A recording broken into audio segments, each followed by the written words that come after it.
Welcome back to biology and nursing insight. तो आज का लेक्चर हम लेके आए हैं how to crack NORCET in your first attempt. ये नर्सिंग स्टूडेंट के लिए है जो नर्सिंग कंप्लीट करने के बाद नॉरसेट का एग्ज़ाम देना चाहते हैं। उनके लिए ये बहुत इंपॉर्टेंट हो जाता है कि फ़र्स्ट अटेम्प्ट में ही वो नॉरसेट को कैसे क्लियर कर सकते हैं। तो इसमें हम बात करेंगे कि नॉरसेट फर्स्ट अटेम्प्ट में हम कैसे क्लियर कर सकते हैं, इसके लिए क्या क्या हमारे पास स्ट्रेटजी होनी चाहिए। तो सबसे पहले हमें पता होना चाहिए कि नॉरसेट होता क्या है। नॉरसेट हमें पता है नर्सिंग ऑफिसर के लिए एक एम्स के अंदर कंडक्ट करवाया जाने वाला एग्ज़ाम होता है, जिसमें हम देखते हैं कि एज ए नर्सिंग ऑफिसर हम एम्स में वर्क कर सकते हैं। नॉरसेट की बात करें, nursing officer recruitment common eligibility test होती है जो एवरी 6 मंथ्स पे कंडक्ट करवाई जाती है थ्रू द एम्स। इस नॉरसेट के पैटर्न की अगर हम बात करें कि नॉरसेट पैटर्न क्या होता है एग्ज़ाम का, तो यहाँ पे प्रीलिम्स एंड मेंस 2 टाइप के एग्ज़ाम्स होते हैं जिनमें हमारा मैक्सिमम 1 मंथ तक का गैप होता है। एज लाइक अभी हमारा जो नॉरसेट 10 की डेट है वो है अप्रैल 19 को हमारा प्रीलिम्स एंड 13 को हमारा मेंस है। तो सेम हमारे एक ही मंथ में प्रीलिम्स एंड मेंस दोनों ही कंडक्ट करवाए जाते हैं। प्रीलिम्स की बात करें तो ये हमारा क्लैरिफाइंग एग्ज़ाम होता है जिसको क्लियर करने के बाद ही आप मेंस के लिए अप्लीकेबल होते हैं, मतलब आप मेंस दे सकते हैं। प्रीलिम्स की बात करें तो प्रीलिम्स के अंदर 100 MCQ आते हैं जिसके अंदर 20-20 के स्लॉट्स में ये डिवाइड होते हैं।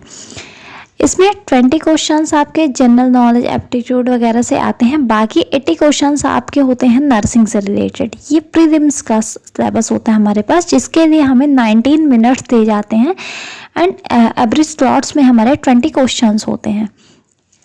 फिर बात करें हम मेंस एग्जामिनेशन के नॉरसेट की, तो मेंस एग्जामिनेशन जो होता है ये हमारा प्रीलिम्स क्लियर करने के बाद देना होता है, जो कि रैंक डिसाइड करता है हमारी कि हमें सीट मिलेगी या नहीं मिलेगी।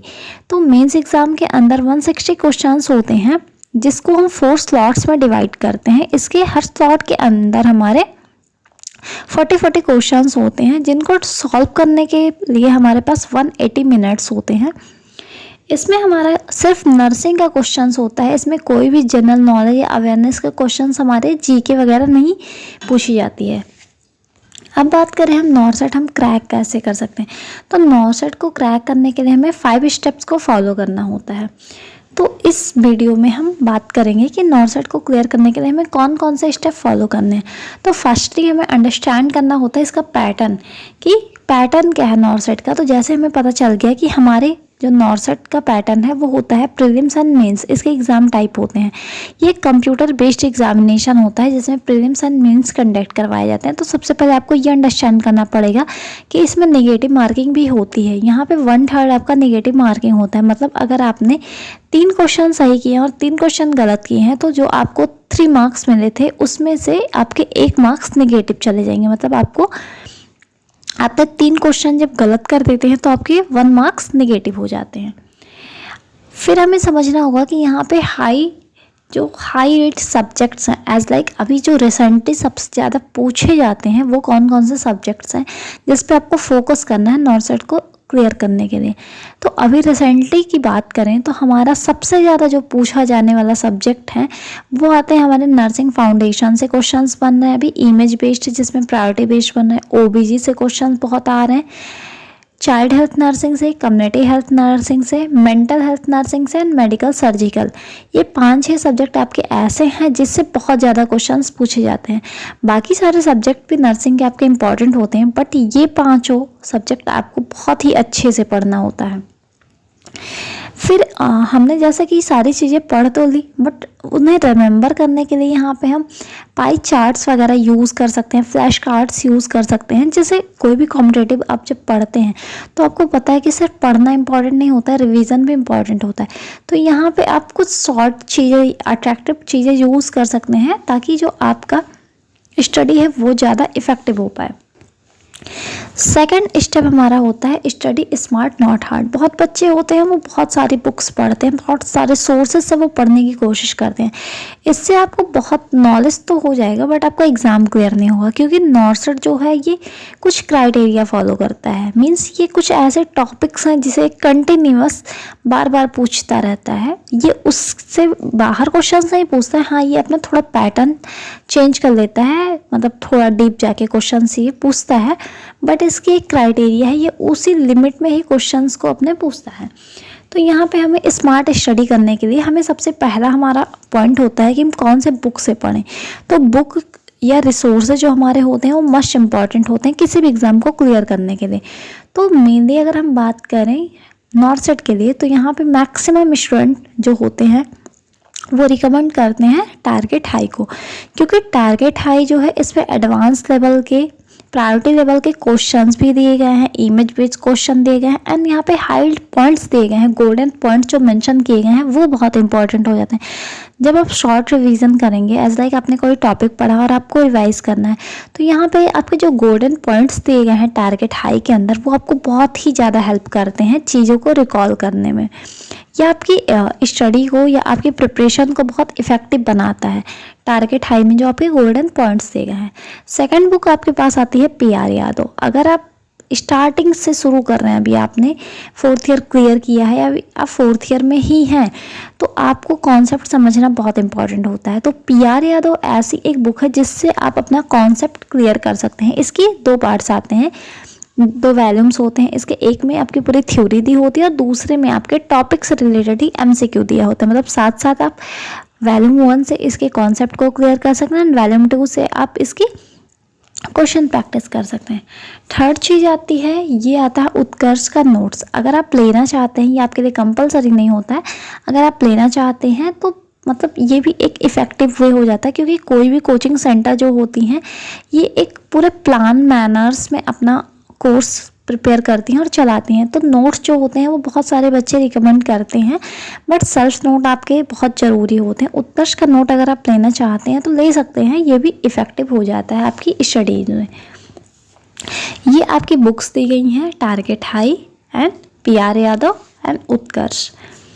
थर्ड स्टेप आपका आता है स्टडी स्मार्टली। मतलब हमें एक्टिव रिकॉल करना होता है। जो भी चीज़ें हम पढ़ते हैं, ऐसा नहीं है कि आपने आज पढ़ी फिर आप 2 महीने बाद उसे रिकॉल करने की कोशिश करते हैं, तो आपको दोबारा ही उतने एफर्ट के साथ फिर से पूरी चीज़ें पढ़नी पड़ेंगी शुरू से।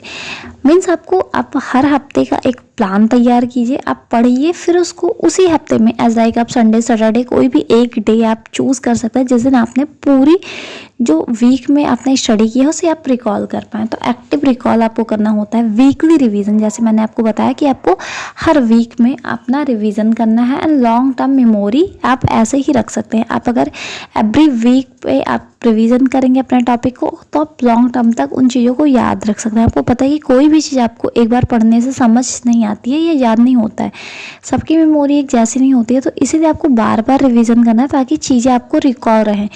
ये एग्ज़ाम ऐसा नहीं है कि आपको एक दिन में पढ़ के या 1 महीने में पढ़ के आप क्लियर कर सकते हैं। इसके लिए आपको पता है कि बहुत वास्ट सिलेबस है और आपको बहुत ज़्यादा मेहनत करनी होती है। तो रिवीजन इसमें तो मस्ट इम्पॉर्टेंट हो जाता है।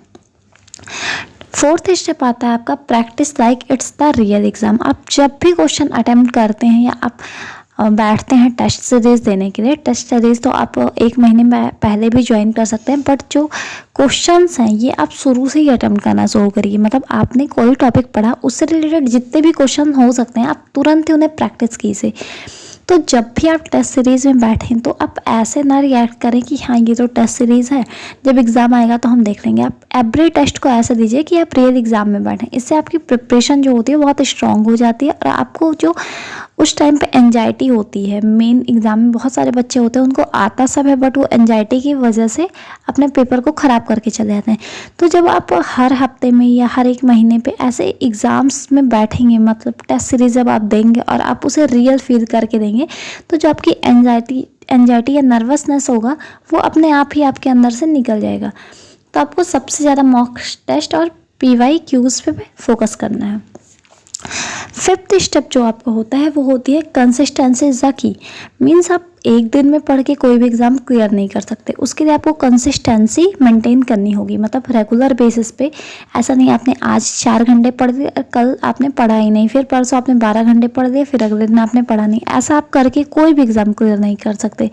इसके लिए आपको कंसिस्टेंसी मेहनत करनी होगी, मीन्स रेगुलर बेसिस पे आप अगर 4 घंटे पढ़ें तो रेगुलर ही 4 घंटे आपको वो देने ही देने हैं, तभी आपका जो कॉन्सेप्ट होगा और आपकी जो प्रिपरेशन होगी वो अच्छी होगी। तो हमें 3 चीज़ें यहाँ पे मेनली फॉलो करनी होती हैं, रेस्ट, रिवाइज एंड रिपीट। मतलब आप रेस्ट कीजिए, आप ये कहिए आप पूरी रात पढ़ेंगे, तो एक दिन तो आपको पढ़ना नहीं कि आप पूरी रात पढ़ लीजिए, सुबह आप पेपर दे देंगे फिर आप सो लेंगे। तो रेस्ट आपके लिए मतलब मिनिमम आप 5 to 6 आवर की स्लीप आपको लेनी है। डेली बेसिस पे आपको रिवाइज करना है और चीज़ों को रिपीट करना है ताकि आपको रिकॉल रहे। तो ये था आज का हमारा नॉर्सेट का प्लान कि आप फर्स्ट अटेम्प्ट में नॉर्सेट को कैसे क्लियर कर सकते हैं। होपफुली ये वीडियो आपके लिए हेल्पफुल हो नॉर्सेट क्लियर करने में। यहाँ पे मैंने एक थॉट लिखा, स्टार्ट टुडे विन टुमारो। अगर आपको वीडियोस अच्छी लगी हैं तो लाइक करें, शेयर करें एंड सब्सक्राइब करना ना भूलें। Thank you.